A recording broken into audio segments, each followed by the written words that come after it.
വിജയേട്ടാ നമസ്കാരം. നമസ്കാരം. കാര്യങ്ങളൊക്കെ അറിഞ്ഞല്ലോ. നമ്മുടെ സന്ദീപ് വാര്യർ ബി.ജെ.പിയുടെ ബന്ധം എന്നേക്കുമായി ഉപേക്ഷിച്ച് കോൺഗ്രസിലേക്ക് പോയിരിക്കുകയാണ്. ഇന്നലെ രാഹുൽ മാങ്കൂട്ടത്തിലിന്റെ പ്രചാരണ വേദിയിലേക്ക് സന്ദീപ് വാര്യർ ഉണ്ടായിരുന്നു. പിക്ചർ അബീബി ബാക്കി ഹേ എന്നാണ് സന്ദീപ് വാര്യർ പറയുന്നത്. രാഹുൽ മാങ്കൂട്ടത്തിന്റെ പ്രചാരണ വേദിയിൽ അണികളെല്ലാം, അതായത് കോൺഗ്രസ് അണികളെല്ലാം ആവേശം കൊള്ളിച്ചുകൊണ്ടാണ് സന്ദീപ് വാര്യർ ഈ കാര്യം പറയുന്നത് എന്നുള്ളതാണ് ഏറ്റവും വലിയ കാര്യം. നമ്മൾ എടുത്തു പറയേണ്ട ഒരു കാര്യം എന്ന് പറയുന്നത്. ഇനി രണ്ടാമത്, പാണക്കാടേക്ക് സന്ദീപ് വാര്യർ വച്ച് പിടിച്ചിട്ടുണ്ട്. ഇനി നരേന്ദ്രമോദി കൊണ്ടുവരുന്ന വഖഫ് ബില്ലിനൊക്കെ എതിരെ സന്ദീപ് വാര്യർ സംസാരിക്കുമോ എന്നുള്ളതാണ് നമുക്ക് കണ്ടറിയേണ്ടത്. കഴിഞ്ഞ ദിവസം ഇതിനെക്കുറിച്ച് ചോദിച്ചപ്പോൾ, എങ്ങനെ ആർ എസ് എസുമായിട്ടുള്ള ബന്ധം പൂർണ്ണമായി താങ്കൾക്ക് വിച്ഛേദിക്കാൻ സാധിക്കുമെന്ന് ചോദിച്ചപ്പോൾ, കേശുഭായ് പട്ടേൽ പോയിട്ടില്ലേ എന്നാണ് സന്ദീപ് വാര്യർ ചോദിച്ചത്. അതുപോലെ എത്രയോ പേര് ആർ എസ് എസുമായിട്ടുള്ള ബന്ധം വിച്ഛേദിച്ചിട്ടുണ്ട് എന്ന് സന്ദീപ് വാര്യർ പറയുന്നു. ചേട്ടാ, ഈ ദേശീയ തലത്തിൽ സന്ദീപ് വാര്യർ പോയതിരിക്കട്ടെ, ഞാൻ അറിയുന്നത് കേന്ദ്ര നേതൃത്വത്തിന് സന്ദീപ് വാര്യരെ ആവശ്യമില്ല എന്നാണ് ഞാൻ അറിഞ്ഞത്. കാരണം കേന്ദ്ര നേതൃത്വത്തിന്റെ കൃത്യമായിട്ടുള്ള നിർദ്ദേശം നമ്മുടെ സംസ്ഥാന നേതൃത്വത്തിന് ഉണ്ടായിരുന്നു.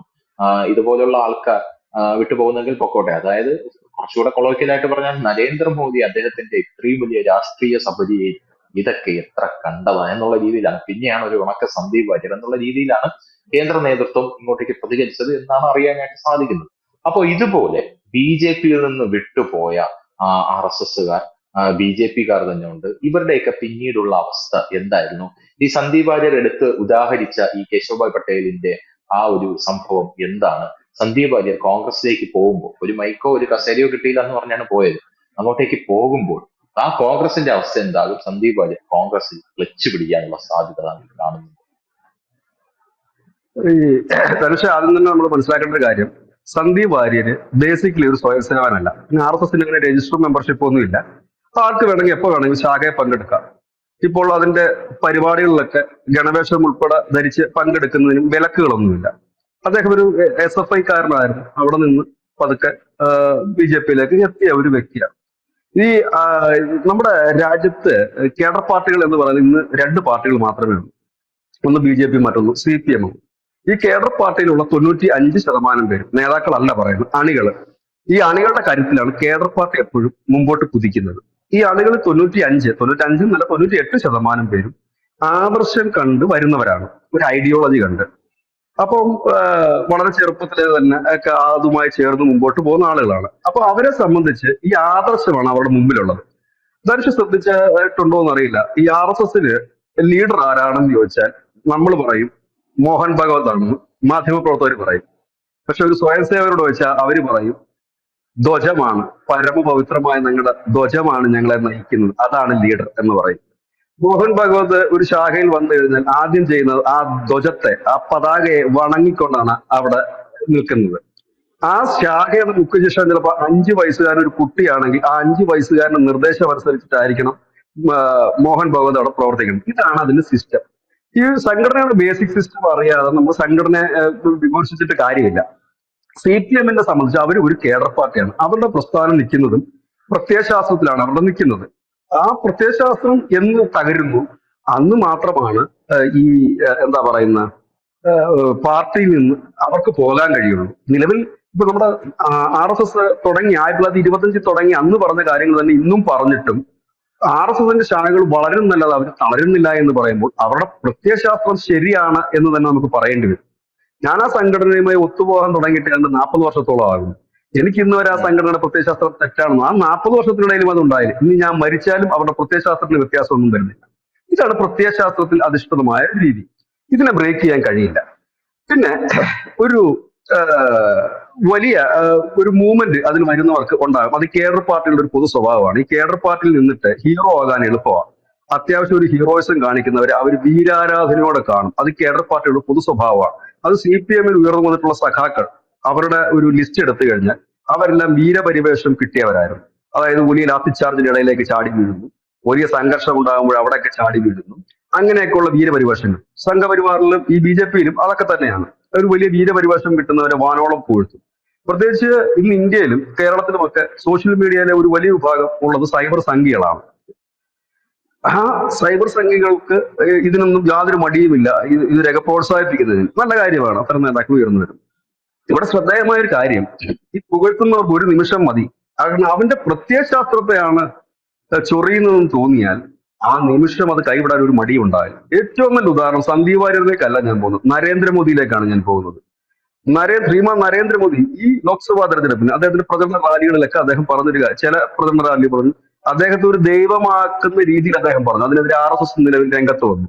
അതിനുശേഷം JP നദ്ദ പറഞ്ഞു RSSന്റെ സഹായം ഞങ്ങൾക്ക് ആവശ്യമില്ല, ഇല്ലെങ്കിൽ RSSന്റെ സഹായത്തോടല്ല ഞങ്ങൾ മുമ്പോട്ട് പോകുന്നത്. എന്താണ് ആ തെരഞ്ഞെടുപ്പിൽ സംഭവിച്ചത്? അത് പോരാഞ്ഞിട്ട് RSSന്റെ ഒക്കെ ഇല്ലെങ്കിൽ സംഘപരിവാറിന് ചെറുതും വലുതുമായ അണികൾക്ക് യാതൊരു മടിയും മോദിയെ ചീത്ത വിളിക്കുന്നതിലും ഉണ്ടായിരുന്നില്ല. പരസ്യമായി മോദിക്കെതിരെ പോസ്റ്റ് ഇടുന്നതിലും പറയുന്നതിലും ഉണ്ടായില്ല. കാരണം എന്താണ് എന്ന് ചോദിച്ചാൽ, നരേന്ദ്രമോദി RSSന്റെ മുതിർന്ന പ്രചാരകനാണ്, അവരുടെ ഏറ്റവും വലിയ ലീഡറാണ്. പക്ഷേ പ്രസ്ഥാനത്തെ ഇല്ലെങ്കിൽ പ്രത്യയശാസ്ത്രത്തിനെതിരെ പറഞ്ഞു എന്നവർക്ക് തോന്നിയപ്പോൾ മോദിക്കെതിരെ തിരിഞ്ഞു. അങ്ങനെയുള്ളിടത്ത് ഒരു സന്ദീപ് വാര്യരോ K. സുരേന്ദ്രനോ ഒന്നും ഒരു പ്രശ്നമേ അല്ല. ഇനി പിന്നെ ഇപ്പോൾ ധരിച്ച ചോദിച്ച ചോദ്യത്തിലേക്ക് വരാം. ഈ ഗുജറാത്തിലെ ശരിക്കും BJP വളരുന്നത്, അതിന് മുഴുവൻ ക്രെഡിറ്റ് നമ്മൾ കൊടുക്കേണ്ടത് കേശുഭായ് പട്ടേലിനാണ് തന്നെയാണ്. അദ്ദേഹം മികച്ചൊരു നേതാവായിരുന്നു. അദ്ദേഹം എനിക്ക് തോന്നുന്നു 1940-കളിലാണ് RSSലെത്തി. അത് RSSകാരനാണ്, പ്രചാരകനായിരുന്നു, RSSന്റെ പ്രചാരകനാണ് അദ്ദേഹം. പ്രചാരകനായിരുന്നു. 7 തവണ ഗുജറാത്ത് നിയമസഭയിലേക്ക് തെരഞ്ഞെടുക്കപ്പെട്ടു. 2 തവണ അദ്ദേഹം മുഖ്യമന്ത്രിയായി. വളരെ നല്ല ഒരു കർഷക നേതാവും കൂടിയായിരുന്നു കേശുഭായ് പട്ടേൽ. പക്ഷെ അദ്ദേഹം ഈ അധികാരത്തിലേറിയതിനു ശേഷം ഈ കോൺഗ്രസ് പൊളിറ്റിക്സിന്റെ ഒരു പോലത്തെ രീതിയായിരുന്നു BJPയില്.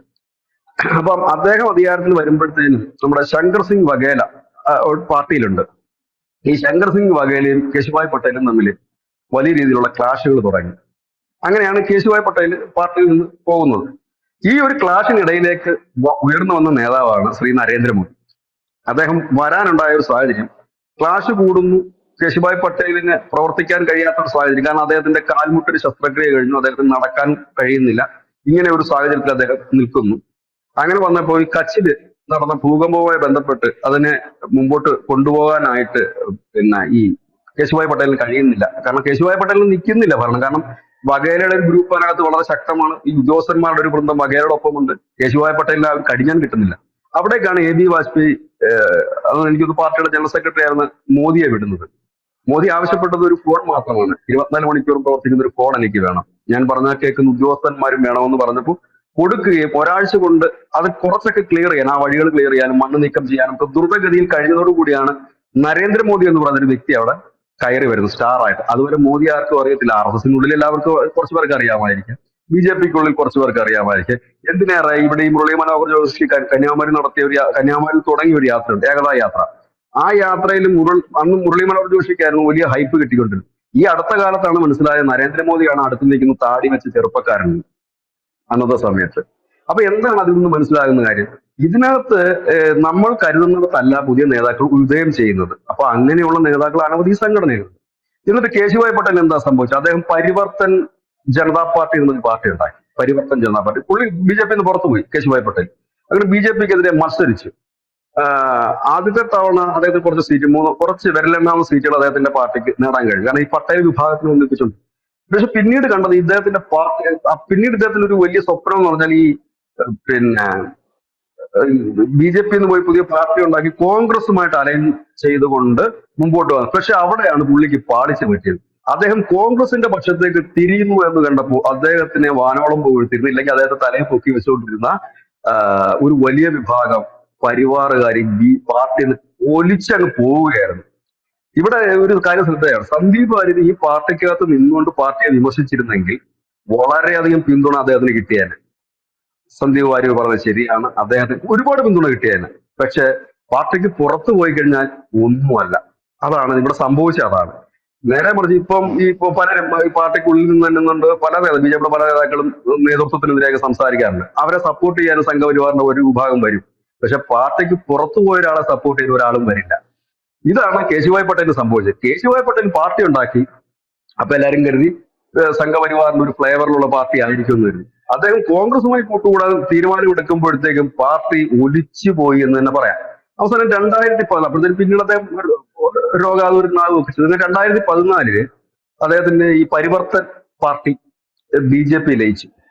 ഇന്നിപ്പോ പരിവർത്തൻ പാർട്ടി ഇല്ല, അത് BJP ലയിച്ചു. മോദി അധികാരത്തിലേക്ക് അന്ന് ധനുഷിന് ഓർമ്മയുണ്ട്, നമ്മുടെ ഗൂഗിളിലൊക്കെ സെർച്ച് ചെയ്തേക്കാണ്. ഈ മോദി ഗുജറാത്തിലെത്തി കേശുഭായ് പട്ടേലിന് മധുരം നൽകുന്ന ഒരു ചിത്രം ഉണ്ട്. അന്ന് ഭയങ്കര വികാരാധീനനായി മാറി കേശുഭായ് പട്ടേൽ. അദ്ദേഹത്തിന് ഒരുപാട് കുറ്റബോധം ഉണ്ടായിരുന്നു. അദ്ദേഹം കുറച്ചുകൂടെ ഒക്കെ അതിൽ നിന്നിരുന്നെങ്കിൽ എന്നുള്ളത്. അദ്ദേഹവും ബി ജെ പി കാരനായിട്ടാണ് മരിച്ചത്. അദ്ദേഹം ഈ കോവിഡ് കാലത്താണ് 2020 മരിക്കുന്നത്. അന്നും വളരെ വലിയ ഇതായിട്ട് ഒരു വലിയ എന്താണ് ഒരു അന്ത്യ ചടങ്ങായിട്ടായിരുന്നു അത് നടന്നത്. അതാണ് ഗുജറാത്ത്, ബി ജെ പിയുടെ തട്ടകമായ ഗുജറാത്തില് അവിടുത്തെ ഒരു സ്ട്രോങ് ലീഡർ പോയപ്പോൾ സംഭവിച്ച കാര്യമാണ് ഞാൻ ഈ പറയുന്നത്. അവിടെ ശക്തനായി കേശുഭായ് പട്ടേലിന്റെ അത്ര ശക്തൻ ഗുജറാത്ത് എന്ന് പറഞ്ഞാൽ എന്താണ് സംഘപരിവാറിന്റെ ഒരു കളിത്തോട്ടിൽ നിന്നാണ് എല്ലാവരും പറയുന്നത്. പക്ഷെ അവിടുത്തെ ഒരു ശക്തനായ നേതാവ് പോയിട്ട് ഇതാണ് അവസ്ഥ.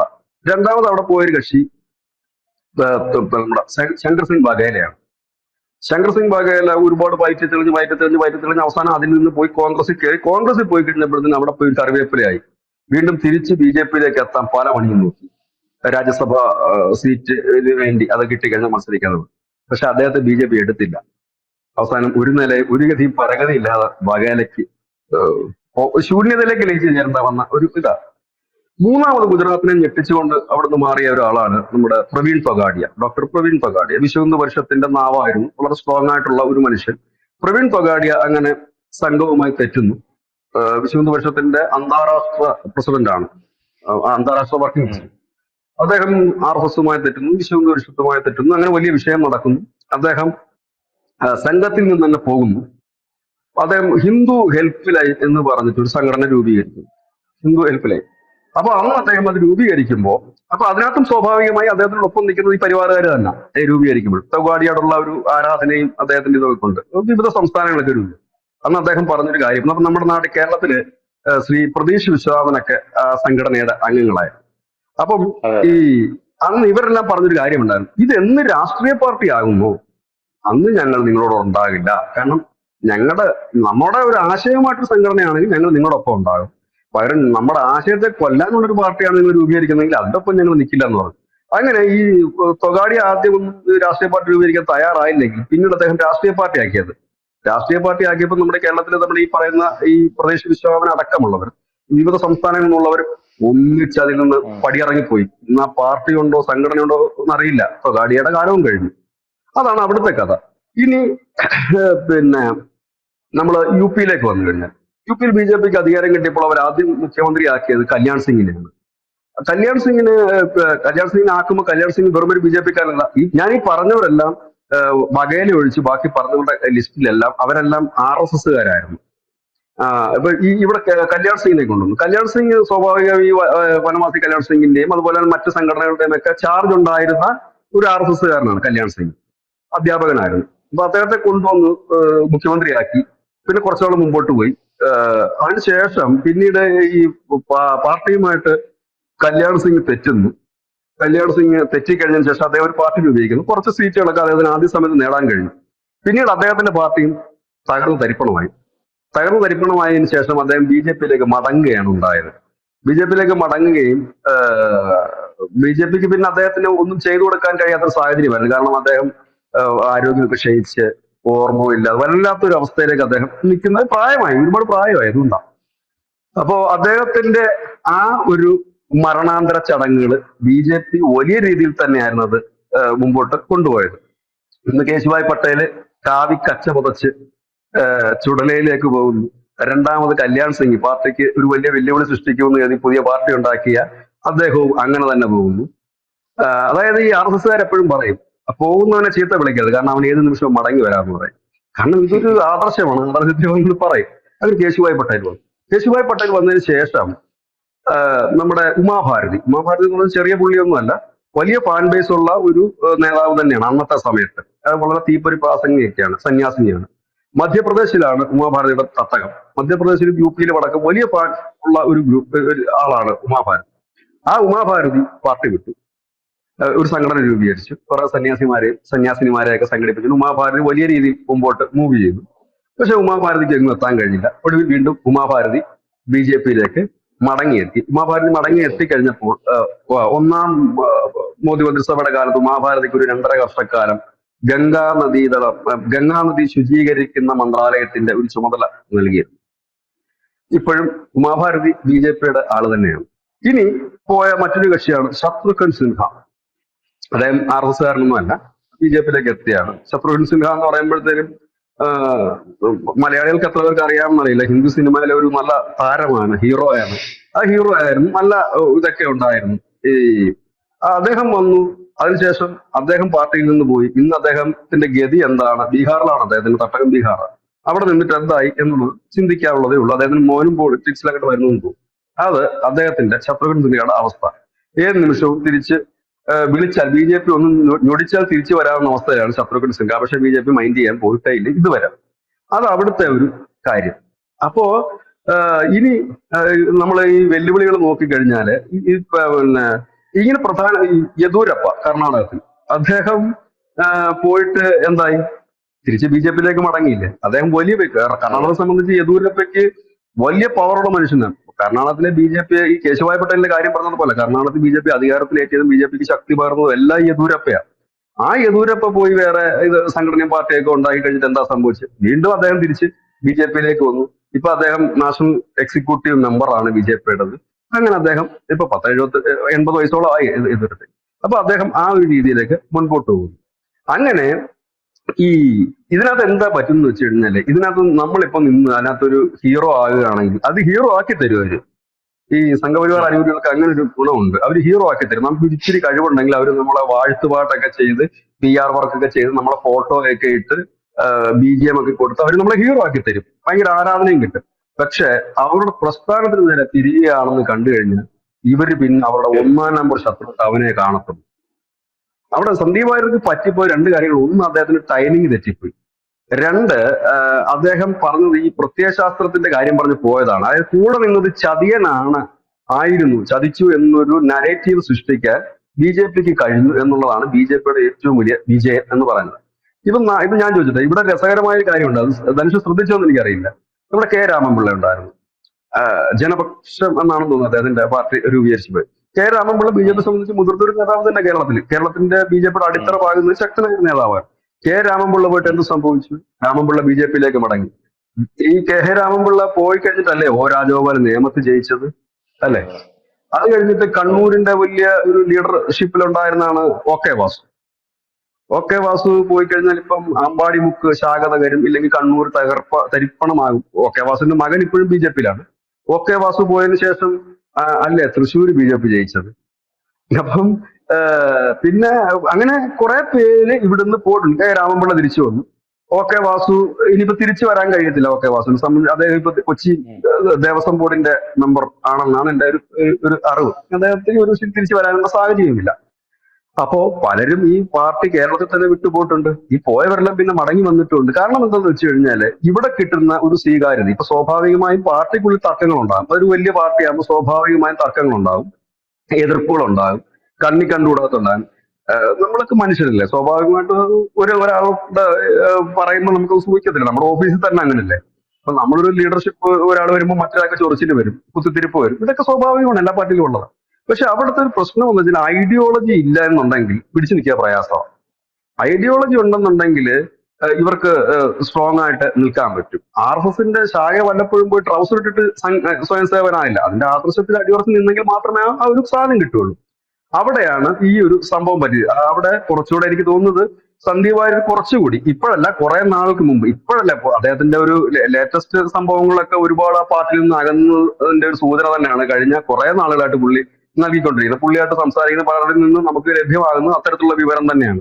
പുള്ളിക്ക് പാർട്ടിയോടോ സംഘടനയോടോ അങ്ങനെ വലിയ താല്പര്യം കുറെ നാളുകളായിട്ട് ഇല്ലായിരുന്നു. പക്ഷെ അതിനു മുമ്പ് തന്നെ പുള്ളിയുടേതായ ഫാൻ ബേസ് സൃഷ്ടിക്കുന്നതിന് പകരം അദ്ദേഹം ചെയ്യേണ്ടിയിരുന്നു പാർട്ടിയിൽ കുറച്ചുകൂടി ഒന്ന്, പാർട്ടിയിലും സംഘത്തിലുമൊക്കെ കുറച്ചുകൂടി ഒന്ന് മുമ്പോട്ട് പോയിരുന്നെങ്കിൽ സ്ഥാനമാനങ്ങൾ, എനിക്ക് തോന്നുന്നു അദ്ദേഹത്തിന്റെ സ്ഥാനമാനങ്ങൾ വളരെ പെട്ടെന്ന് കിട്ടിയൊരു നേതാവാണ് അദ്ദേഹം SFയിൽ നിന്ന് അദ്ദേഹത്തിന് വയസ്സ് 40 ഉള്ളൂ. ഇവിടെ 50-60 കഴിഞ്ഞ സംസ്ഥാന സമിതിയിലുള്ള അംഗങ്ങളുണ്ട്, ഇല്ലെങ്കിൽ BJP-യുടെ മുതിർന്ന അംഗങ്ങൾ ഒരുപാട് ഈ കേരളത്തിലുണ്ട്. അവർക്കൊന്നും കിട്ടിയിട്ടില്ല. അവരാരും അതിനുവേണ്ടി വിലപിക്കാൻ പോയിട്ടില്ല.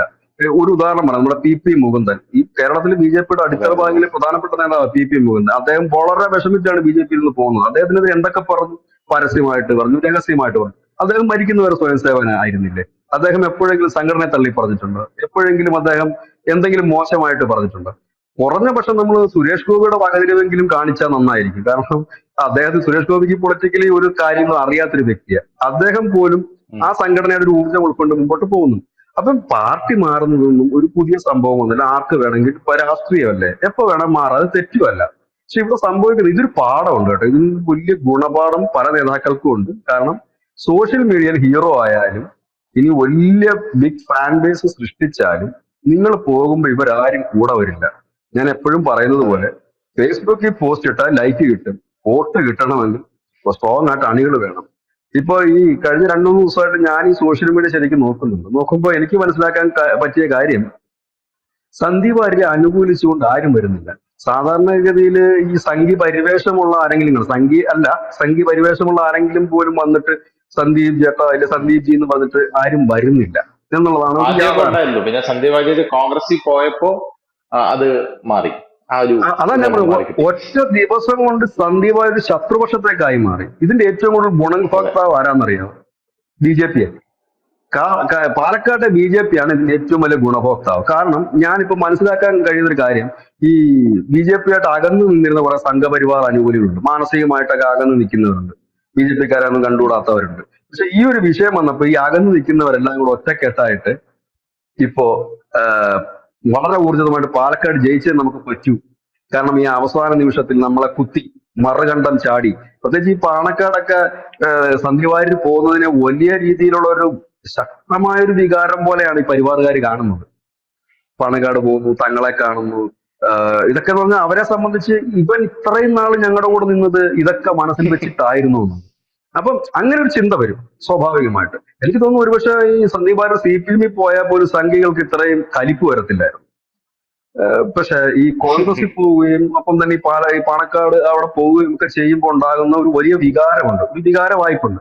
അതും ഒരുപക്ഷെ BJP-യുടെ സംസ്ഥാന നേതൃത്വത്തോട് എതിർപ്പുള്ളവരാണെങ്കിൽ പോലും അവരുടെ ഇപ്പോഴത്തെ ഒരു പ്രധാന മനസ്സിൽ എങ്ങനെയെങ്കിലും പാലക്കാട് BJP ജയിക്കണമെന്ന ചിന്താഗതിയിലേക്ക് അവർ മാറുന്ന ഒരു കാഴ്ചയും കാണാൻ കഴിയുന്നു. അപ്പൊ ഈ BJP ഒരാൾ പോയാലും, ഇപ്പൊ നാളെ K സുരേന്ദ്രൻ പോയാലും ഇതൊക്കെ തന്നെയാണ് അവസ്ഥ. നമ്മുടെ നരേന്ദ്രമോദി BJP പോയാലും ഇത് തന്നെയാണ് അവസ്ഥ. ഒരു ദിവസത്തെ അതെ. വാർത്തയ്ക്കപ്പുറം അതിന് സംഘപരിവാറൊന്നുമല്ല, ഒരു പ്രാധാന്യവും സംഘപരിവാറിനില്ല. കാരണം ഇതിന്റെ ഞാൻ പറഞ്ഞല്ലോ, ഇവിടെ മോഹൻ ഭാഗവതിനേക്കാൾ മുകളിലാണ് ധ്വജം, പതാക. അതിന് താഴെയാണ് അദ്ദേഹവും നിൽക്കുന്നത്. അപ്പൊ ഒരു പതാകയെ മാത്രം ബേസ് ചെയ്തിട്ട് മുമ്പോട്ട് പോകുന്ന ഒരു പ്രസ്ഥാനത്തിന് അത് എന്തുകൊണ്ടാണ് ആ ഒരു പതാകയാണ് ഇതിന്റെ എല്ലാം, പതാകയാണ് നമ്മളെ നയിക്കുന്നത്, അതാണ് ലീഡർ എന്ന് എന്തുകൊണ്ടാണ് ആ സംഘടന തുടങ്ങിയപ്പോൾ അതിനൊരു ഒരു രൂപരേഖ തയ്യാറാക്കിയതെന്ന് ചോദിച്ചാല്, ഭാവിയിൽ ഇതിനകത്തൊരു നേതൃതർക്കമോ കാര്യങ്ങളോ ഉണ്ടാകരുത്. കാരണം ഒരുത്തൻ വലിയവനാണെന്ന് പറയുമ്പോഴല്ലേ ഉള്ളൂ ധനുഷ പ്രശ്നം. നിന്നെക്കാൾ അതെ. വലിയവനൊരുത്തനുണ്ടെന്ന് പറയുമ്പോഴത്തേനും നീ ഒതുങ്ങിപ്പോകും അല്ലേ?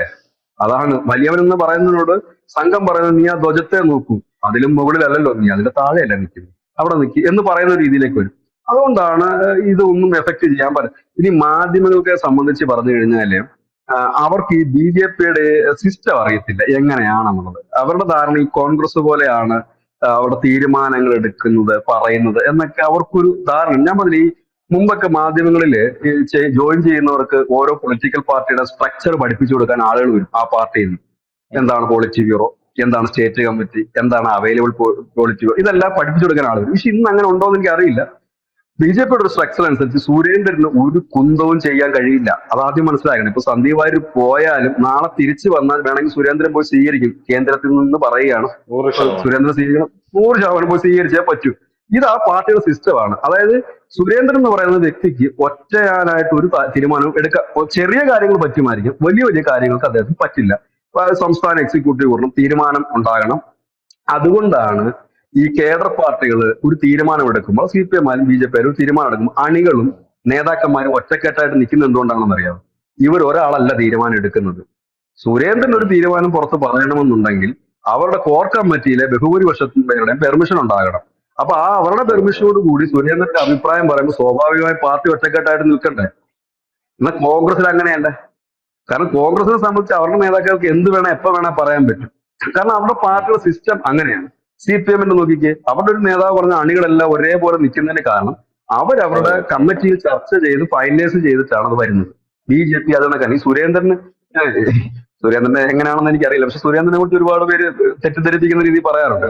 സുരേന്ദ്രന് ധാർഷ്ട്യമാണ്, ധാർഷ്ട്യം കാര്യങ്ങൾ കാണുമായിരിക്കും അദ്ദേഹത്തിന്.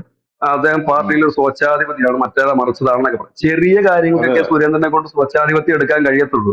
വലിയ വലിയ കാര്യങ്ങൾക്കൊന്നും സുരേന്ദ്രന് വലിയ റോളൊന്നുമില്ല. അത് ബി ജെ പിയുടെ സുരേന്ദ്രൻ എന്നല്ല, ഒരു സംസ്ഥാനത്തെ അധ്യക്ഷന്മാർക്ക് വലിയ റോളൊന്നുമില്ല. അതൊക്കെ കേന്ദ്രത്തിന്റെ അവിടുന്ന്.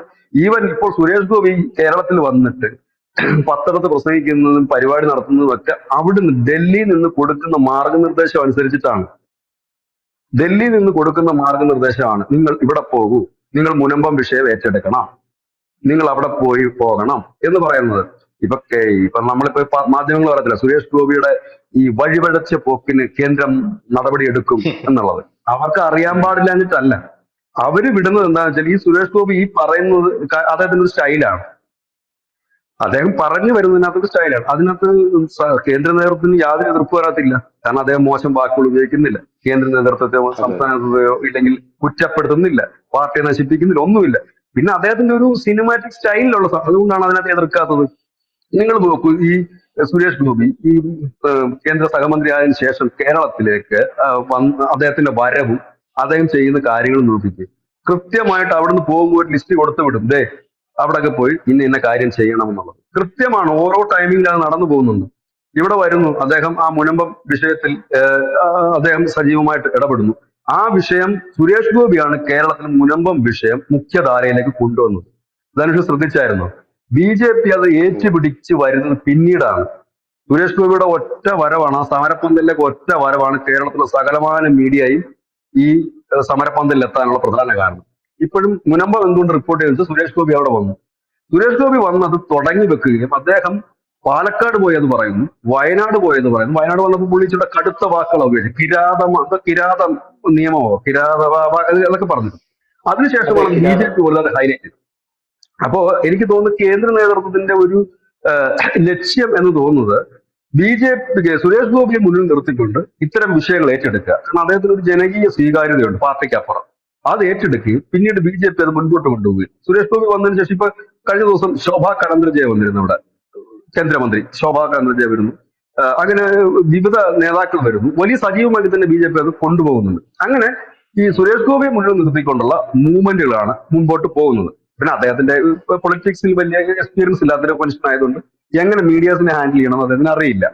അപ്പൊ അങ്ങനെയുള്ള കാര്യങ്ങൾ പോലും അതാ ഞാൻ പറഞ്ഞത്, അവിടെ നിന്നാണ് ഇതിന്റെ മൊത്തത്തിലുള്ള ഒരു കാര്യങ്ങൾ മുമ്പോട്ട് പോകുന്നത്. പിന്നെ സ്വാഭാവികമായും ഇപ്പൊ ജില്ലാ പ്രസിഡന്റിന്റെ കാര്യത്തില്, ഇല്ലെങ്കിൽ ജില്ലാ സെക്രട്ടറി, ഇല്ലെങ്കിൽ മണ്ഡലം പ്രസിഡന്റിന്റെ കാര്യത്തിൽ, അല്ലെങ്കിൽ സംസ്ഥാന സമിതി ഏതെങ്കിലും അംഗത്തിന്റെ കാര്യത്തിൽ ചെറിയ രീതിയിലുള്ള പാരവെപ്പോ ഇല്ലെങ്കിൽ അങ്ങനെയുള്ള കാര്യങ്ങളൊക്കെ മാത്രമേ ഈ നേതാക്കന്മാർക്ക് ചെയ്യാൻ കഴിയത്തുള്ളൂ. അതായത് മുമ്പോട്ട് പോകുന്നിടത്തിന് താഴെ എന്താണ് കുതികാൽ വെച്ച് വീഴ്ത്താൻ മാത്രമേ കഴിയൂ. അതല്ലാതെ അവർക്കായിട്ടൊരു എന്താ പറയാ നിർദ്ദേശം ഒന്നും കൊടുത്തിട്ട് ഒന്നും നടക്കില്ല. ഇപ്പൊ ഈ സി കൃഷ്ണകുമാറിന്റെ സ്ഥാനാർത്ഥിത്വം പ്രഖ്യാപിച്ചത് സുരേന്ദ്രനാണ്, സുരേന്ദ്രന്റെ നിലപാടാണ് എന്ന് ഞാൻ വിശ്വസിക്കുന്നില്ല. അത് കാരണം അവരുടെ ഒരു സിസ്റ്റം അനുസരിച്ച് തന്നെ 3 പേരുടെ പേര് കേന്ദ്രത്തിലേക്ക് കൊടുക്കുകയും പിന്നെ കേന്ദ്ര നേതൃത്വം ഒന്ന് സ്റ്റഡി ചെയ്തിട്ടാണ് ആരെ വെക്കണമെന്ന് തീരുമാനിക്കുകയും ചെയ്യുന്നത്. അവിടെ പിന്നെ സുരേന്ദ്രന് ഇതില്ലേ. അതാണ് സുരേന്ദ്രന്റെ ഒരു സംഭവം. പിന്നെ സ്വാഭാവികമായിട്ടും ഈ അദ്ദേഹം ഈ പാർട്ടിയുടെ അധ്യക്ഷനായതുകൊണ്ട് ഈ വഴിയെ പോകുന്നതല്ല അദ്ദേഹത്തിന് തലയ്ക്ക് വരും എന്നുള്ളത് വേറൊരു സത്യം. പിന്നെ എനിക്ക് തോന്നുന്നു സുരേന്ദ്രന് ശരിക്കും ഈ ഇപ്പൊ പാലക്കാട് ജയിക്കുകയാണെങ്കിൽ സുരേന്ദ്രൻ അന്തസ്സോടെ കൂടി പടിയിറങ്ങാൻ പറ്റും. കാരണം ഈ കയറി വന്ന് ഒരുപാട് നാറിപ്പോയെങ്കിലും ഇറങ്ങി പോകുമ്പോൾ അല്പം ഇമോജോടെ പോകാൻ പറ്റും. കാരണം അദ്ദേഹത്തിന്റെ ഇതൊന്നും കൊണ്ട് അല്ലെങ്കിൽ പോലും തൃശ്ശൂർ ജയിക്കാൻ പറ്റി. പാലക്കാട് ജയിച്ചു കഴിഞ്ഞാൽ കേരളത്തിൽ ഇതുവരെ വന്നിട്ടുള്ള ബി ജെ പി അധ്യക്ഷന്മാരിൽ ഏറ്റവും നല്ല ബി ജെ പി അധ്യക്ഷന്റെ ഒരു ഇമേജ് പുറത്ത് ഇപ്പോ നദ്ദയൊക്കെ ഡൽഹിക്ക് വിളിപ്പിക്കുമ്പോ, സാർ ഞാൻ എന്റെ കാലഘട്ടത്തിലാണ് 2 പേരെ ജയിപ്പിച്ചത്, ഒരാളെ പാർലമെന്റ്, ഇതല്ല സംഭവം എന്നുള്ളത് അവർക്കും അറിയാം, നമുക്കും അറിയാം. ചരിത്രത്തിൽ അത് അങ്ങനെ രേഖപ്പെടുത്തി വെക്കത്തുള്ളൂ.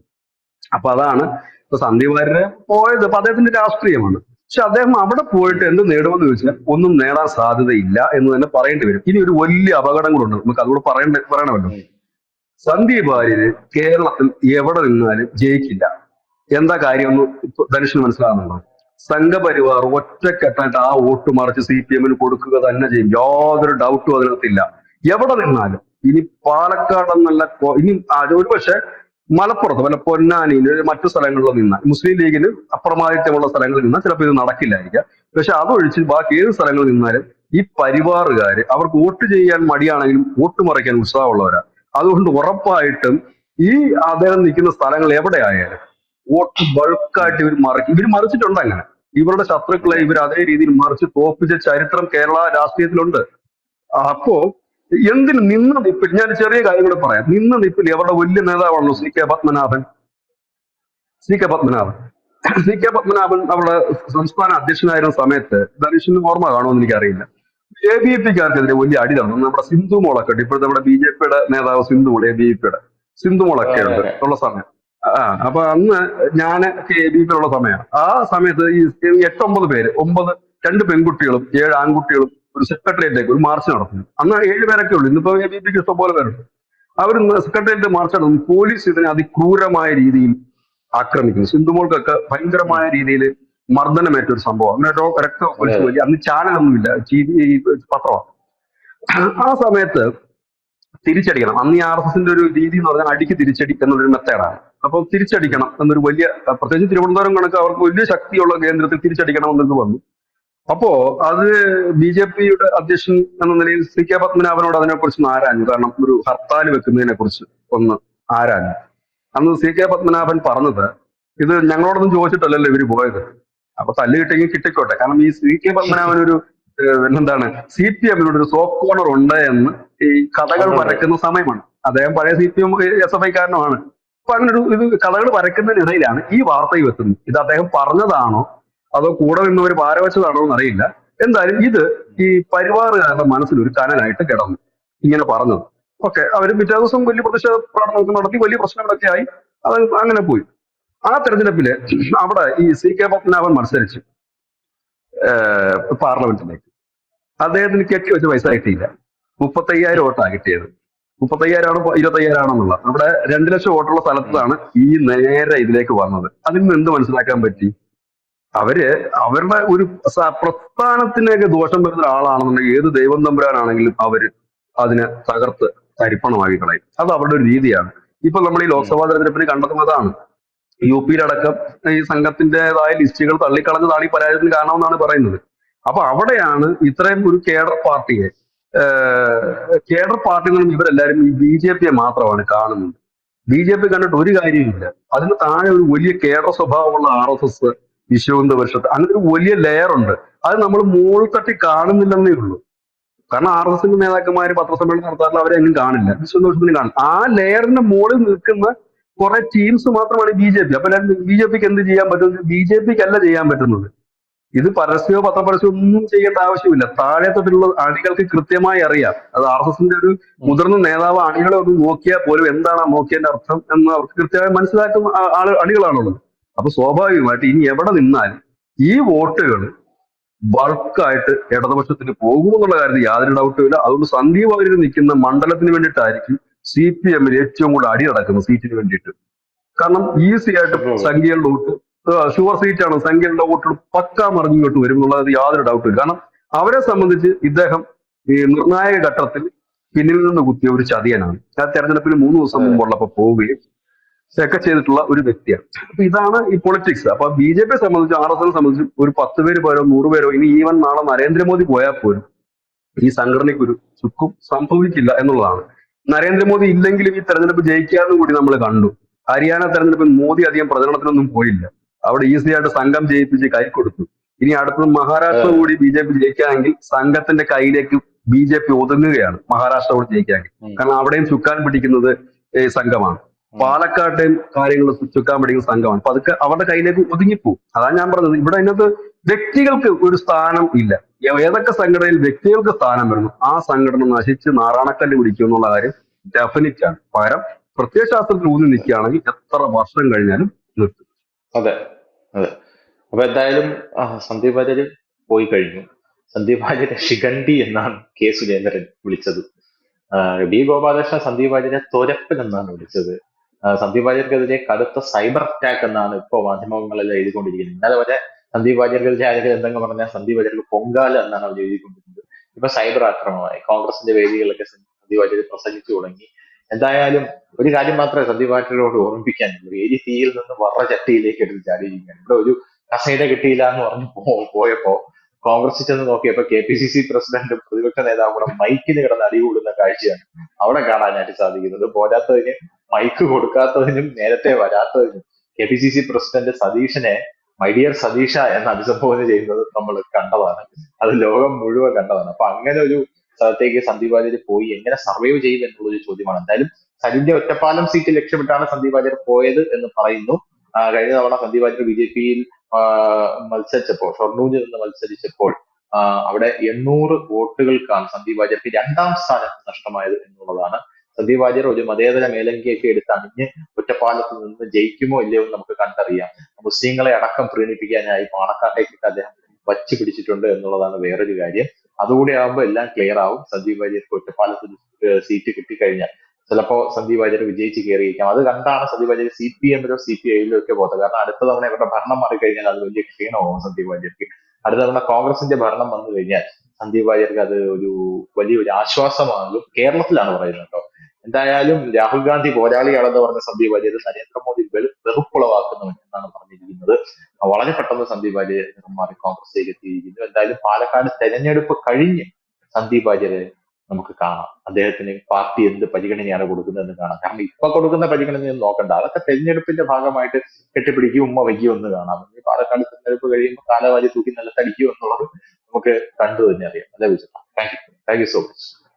കൂടുതൽ വാർത്തകളും വിശേഷങ്ങളും നിങ്ങളിലേക്ക് എത്താൻ ABC മലയാളം സബ്സ്ക്രൈബ് ചെയ്യുക, ബെൽബട്ടനും അമർത്തുക.